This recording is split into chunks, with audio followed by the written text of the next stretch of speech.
Hey. Hey, hi, hello. Welcome. Good early afternoon. It is almost 2 o'clock in the afternoon, so I don't know, what is that, mid-afternoon? Prior early evening. This is Right Along with Run Man. This is a podcast that I like to do. This is episode number 48 of that podcast.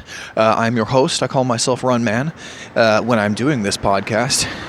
And in a few seconds here, as soon as I get a little bit of available clearance in my visual field, I will begin the running.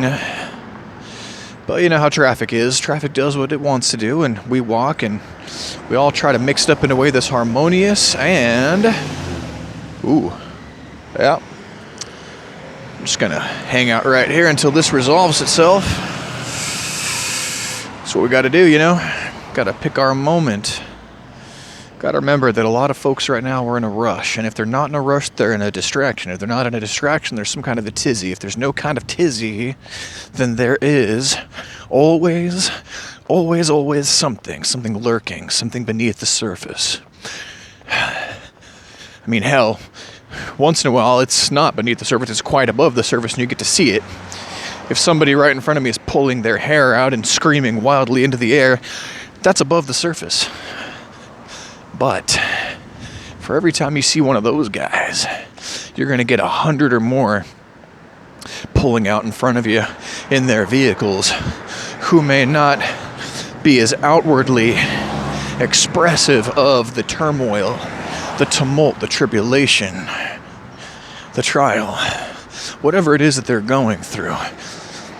They may not be displaying it consciously. You might still be able to catch on, but a lot of the time it's not quite the clear thing, particularly not from a distance, particularly not from the outside, particularly not from the way outside, as in, I don't know these people. I know that we tend to do these things in patterns, as per our personalities.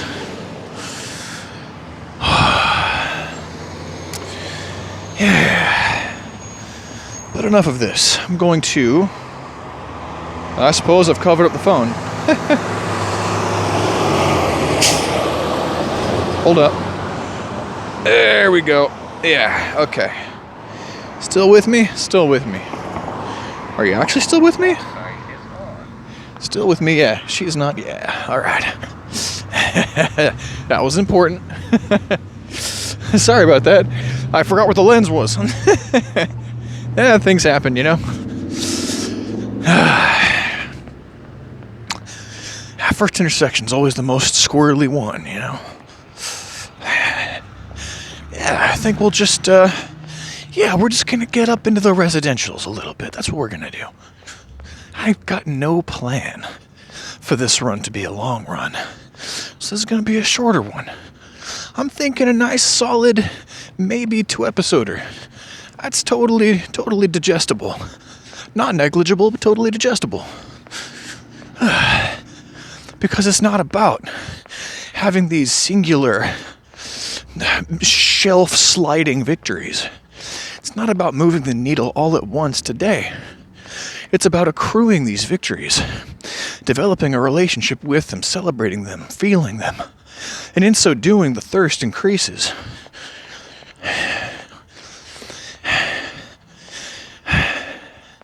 We get thirsty for victory, hungry for progress. That's what I'm talking about. Sweet beans of progress.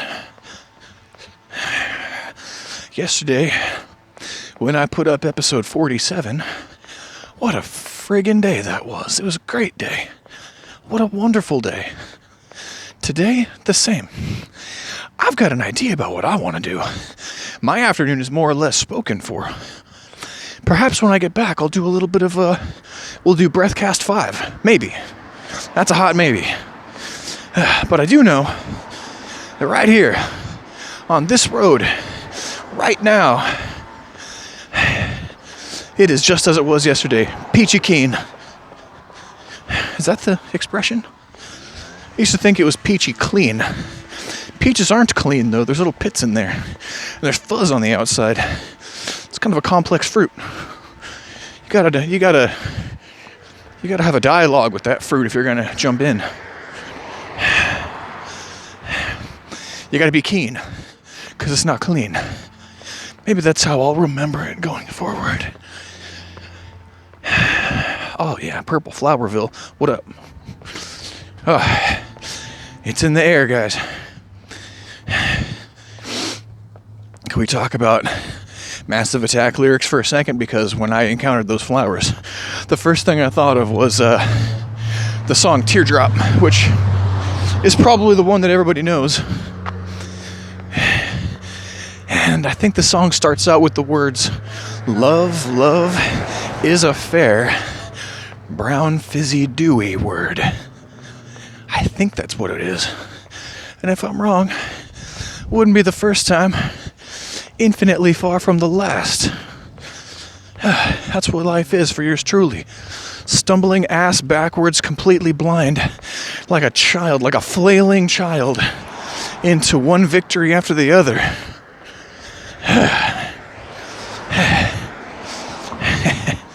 I say it like that.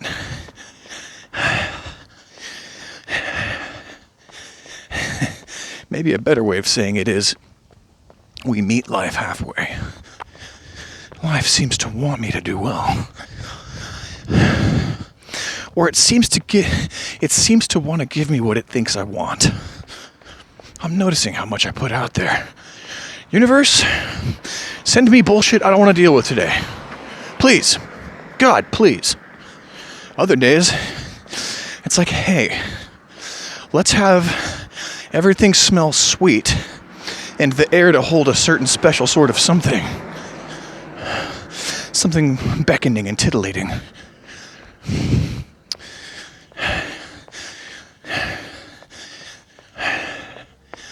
And life is like, got it. Here you go.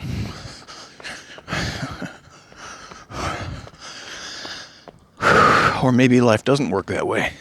But isn't that a nice way to look at things? And of course the caveat. I do things, life does things. It's like, another way of saying it is, we set aside for our lives. We act. The fact of the matter is, there is a relationship between our actions and the quality of our lives. There's a relationship between what we set aside and how we set aside. There's a relationship between that and what comes back to us from life. And here's the kicker. The ass backward stumbling-ness of it, the toddler-ness of it, you know where that comes from? It comes from the indirect refractive nature of the whole exchange. You don't get it back just the same way you put it in. It doesn't come from the vector whose trajectory lines up neatly, nicely, and in good time with what you've put out. There's other work at play. There's other forces. Maynard James Keenan's mom might have been referring to these forces when she was quoted in one of his songs as saying, or as simply believing in. She was characterized as believing in unseen forces. I like that. I like that because every single day of my life, I find myself paying more attention to how little I can see, but how much there is that I can't see. There's this semi-hidden world in plain sight, right in front of me. And sometimes it's a matter of my organs having been grown vestigially, developed that way, practiced that way. Other times it just happens to be that the contours, the textures, the richness, the cliffs, shelves, and pockmarks, grassy knolls, and etc. that I stumble upon in the half-hidden twilight world. That those things are just a little bit deeper or a little bit further beyond the sheaths of opacity that seem to separate me from them and their immediate apparentness. Does that make any sense? It doesn't need to. It feels right. today the feeling is strong with us. And that's very close to the force being strong with us. I'll take it. I'll take it and I'll give some back. Because you always got to give it back. You got to pay into the cosmic bank and you'll always receive with interest. But again,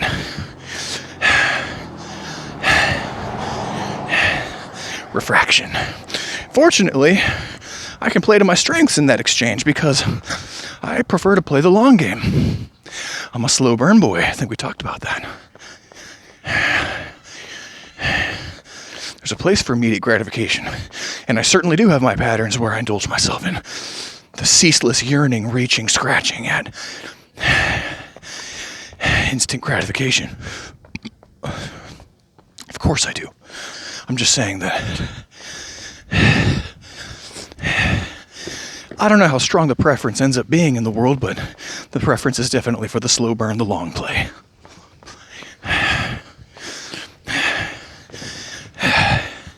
It's no biggie. Just a part of the way things are set up. And my preferences. You know, you sign up for any app, there's always going to be a menu you can open the tabs on that eventually leads you to something like preferences. Oh, would you like this app to appear in night mode? Would you like to provide us with feedback? Would you like a timer on this app? Would you like the ability to share this app? Would you like the sharing to be automatic? Preferences. Well, the apps within.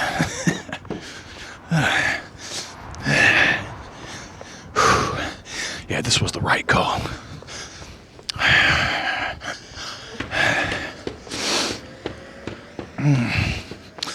We're going to do the standard short round, except I'm just going to go a little further back. We'll take a right up here, because I want to get a little taste of the farmland behind the burbs, and that is very easy to access. One of the things about the town I live in and the town next to it, both these towns, there's friggin' parks everywhere. And for there to be parks in the middle of these clusters of burb allow linkages to various branches of these bits of city. And we're about to explore one. You know what it's like? Capillary beds and alveoli. I think I've got that word right. The little pouches in your lungs that collect oxygen. Alveoli. Little clusters, like little grape clusters. Oxygen. They fill up and they do the gas exchange. It was weird to learn that in anatomy, because I kind of knew it in a way, but growing up you always think of your lungs as sacs or bags. And it's kind of like that, true, but add a dimension of fractality upon that. Bags within bags is more like it. Bags and bags and bags. These little clusters of bags. In these groups of clusters.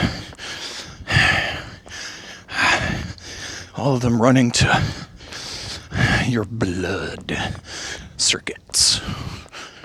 I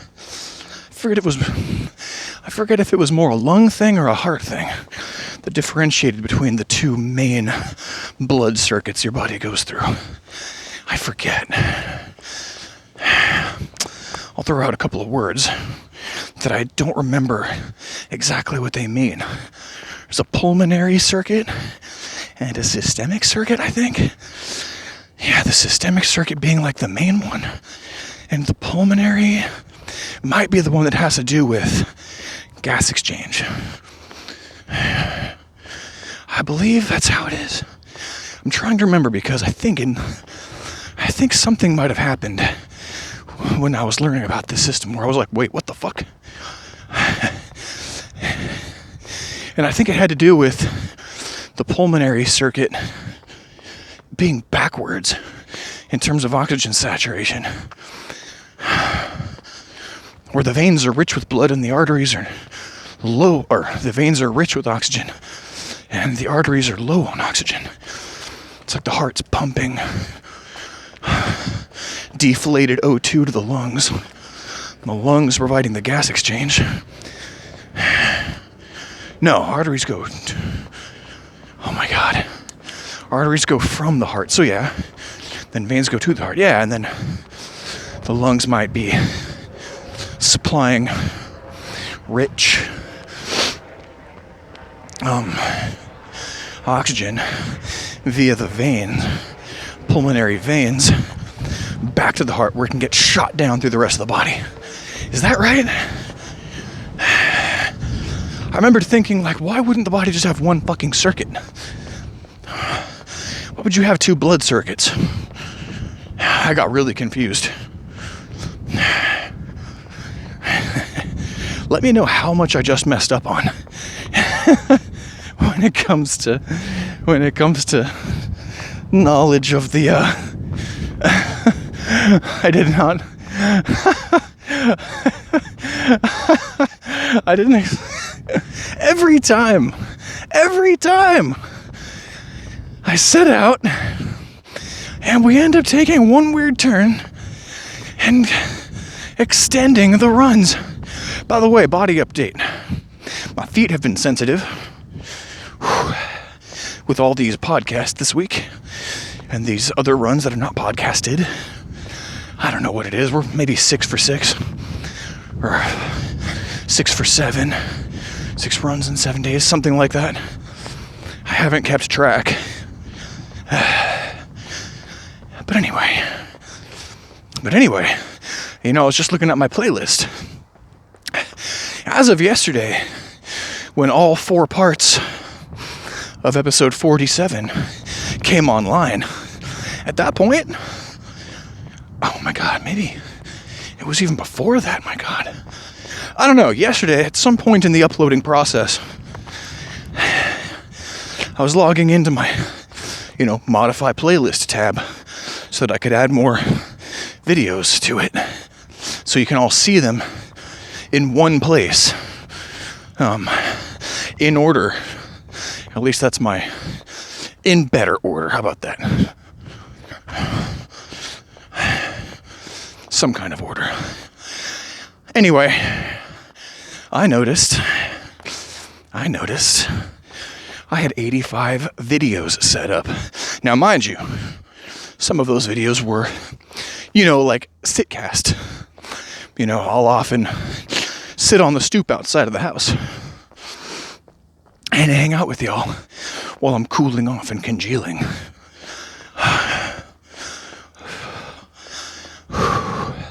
For a couple of minutes. 5, 10.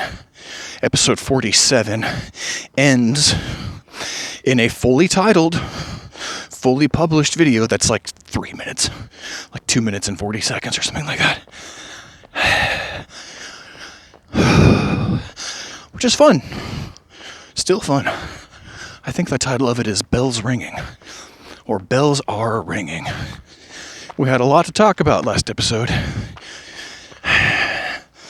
And in characteristic Run Man fashion, we made some progress. Bewildered ourselves. Lost the thread. Found some interesting things. Expanded our possibilities. Expanded our capacities. Because every time we adventure, every time we get out on the old dusty trail, that is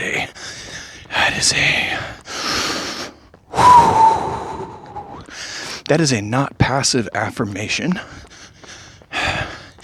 that we are slightly bigger, stronger, faster, and more awesome than we thought. Because we're the version of ourselves that did one more run. Isn't that nice?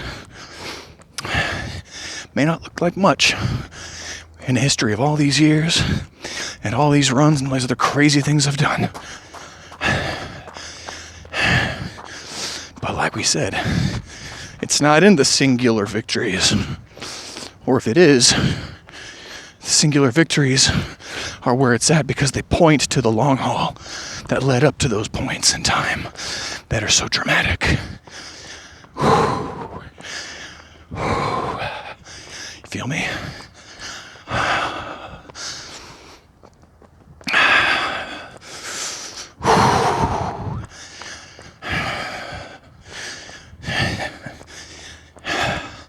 Yeah, right hip still aches about the same. It's kind of there. Maybe a little less even. Yeah, my body's stiff. You know, when I got home and we did our sitcast, you know what I did do? I did do that video call that I was talking about. And you know how long the video call was? More than an hour from when I jumped in. So I'm sitting there sweating. I threw my shirt on, threw the same headset into my laptop,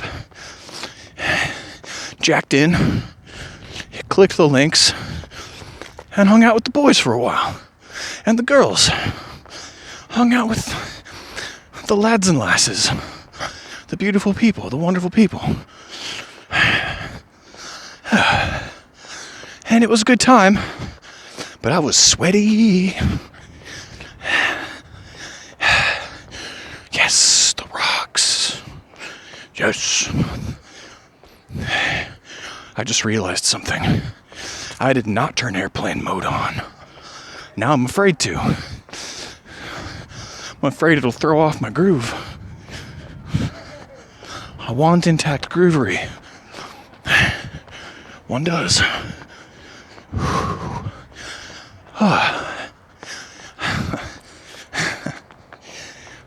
Anyway.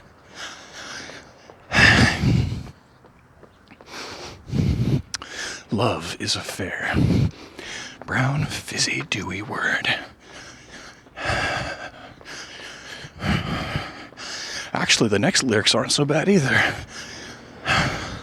I thought the next lyrics were feathers on my breath. And I thought to myself, she's probably referring to setting these ideas and words alight and in motion and embodying them by speaking them. What a nice thought. You think a thought like love is a beautiful, brown, fizzy, dewy word. You speak it and that puts it into a bubble or onto a feather that then catches flight. And so it's out there in the universe now. I thought that was a nice way of putting it. Come to find, will not trip. Come to find the internet apparently thinks the lyrics are actually feel this on my breath, which is a little less expressive perhaps, but just as sacred, because that's, to an extent, I guess, at least, just another way of saying that we're embodying this thing. Not only is this thing real and cool, not only is love truly a beautiful thing and a beautiful word to say, to wrap your lips around, but as we do it, we're talking about doing it because we're talking about feeling it as we breathe it out, because that's what you got to do. Lord knows, I know. If you want to speak a word, you got to feel yourself exhale it enough to learn how to shape your lips and teeth and tongue, your throat, and your stomach. Everything. The way that I run affects the way that I talk. Of course it does. The way that I flap my arms. Because where's your diaphragm? The center. What's the center connected to? Everything. Of course, you could say that about any part of me. My toes are connected to my fingers. Just takes a long time to trace the path. Consciously, unconsciously, just a whole bunch of myofascial sheaths and bones, tendons, and muscles. And then you're there. Maybe bypass a couple of glands and organs, but hell. Does anybody remember the saying, the adage in the medical lexicon of our day that characterizes the journey and sets parameters for the journey of a blood droplet from one part of your body through a full cycle back to the same spot, like from your heart to your heart again? From the heart to the aorta, to the things, to the capillary beds, to the venules to the veins, to the vena cava, back to the heart. I think that's how that works. Could be wrong. I believe that journey is said to be a few seconds long. It's not that long. Wouldn't take a... God, I'm tempted. Not doing it. I ain't no cactus thief.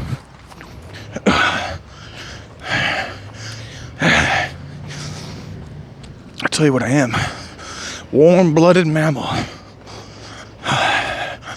whose toes and fingers are connected by blood. All the parts talk to all the other parts.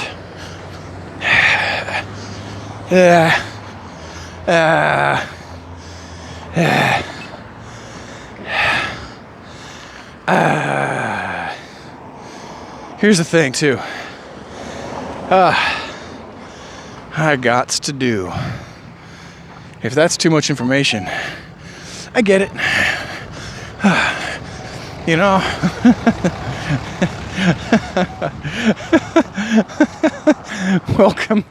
Welcome to Boundary Cast with your host, Fenceman. Goddamn. It's funny, I was thinking last night I wanted to bring up another video game rant and maybe start the next podcast off with it. But now that I'm looking at my memory banks, I don't remember what the frig I was talking about. I don't remember what the brown fuzzy dewy word I was talking about. That's just the thing, though. This is a podcast. Nothing is off the table. Because as soon as anybody's off the table, everybody's off the table. Instead of having concrete walls, we have sentry-manned gates that open and close in a semi-permeable, judicious process. We open and close various boundaries, various gates to conversation, various gates to ideas. Occasionally, we lapse into hysterical fits, and the floodgates open. Sometimes there's just too much content to communicate in a simple, pleasant way. So what do? Yeah, we laugh. We laugh.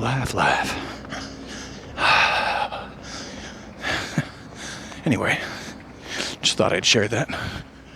I don't know how much value that has, but, you know, our mottos are increasing as the cast goes on. More talk is better than less talk. I'm becoming a fan of that notion. We might make that an honorary motto. Remember the one, remember the core one.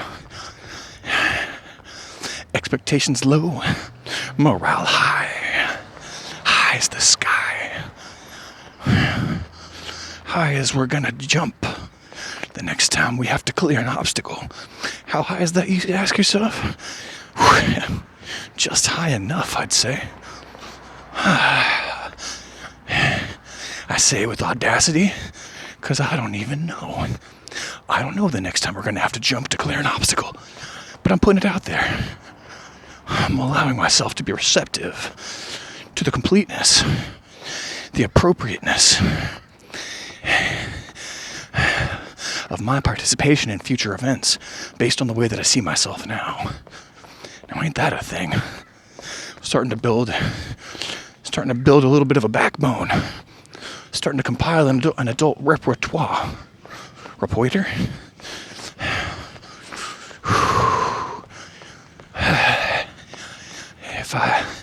If I must needs jump, then I must will.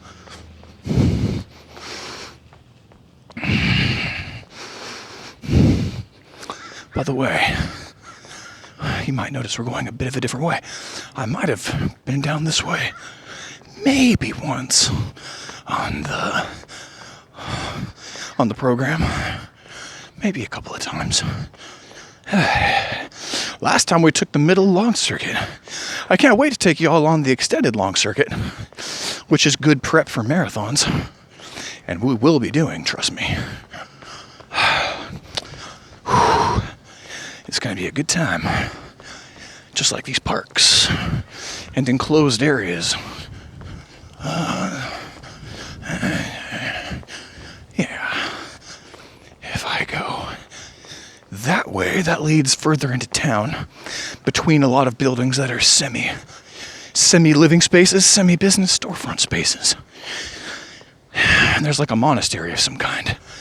If I go this way, I get home sooner. And that's what I want, because I've got to poop. Pooping. Pooping. Straight pooping. It actually interrupted a video call earlier today when I had to abscond my bowels of their content. Abscond. It's funny. Abscond usually means to make off with something. Can you abscond to lose something? There's a word I don't know. Maybe that's one for the next family-friendly episode. We'll learn together.